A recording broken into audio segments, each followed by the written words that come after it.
ED যেটা file করেছিল, যেটাতে আমি অ্যাপিয়ার করেছিলাম মমতা ব্যানার্জির হয়ে, Mamata Banerjee as chairperson of all India Trinamool Congress, not chief minister of West Bengal.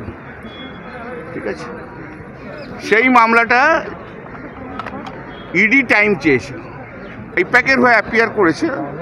Say appear করে দুটো পাঞ্চনামা দেখিয়েছে কোর্টকে যে কিছু সিজ হয়নি, কোনো কিছু সিজ হয়নি, আর কোনো কিছু মানে পাওয়া যায়নি যেটা একটা খুব একটা সন্দেহজনক। কোনো সিজ করা হয়নি কোনো কিছু।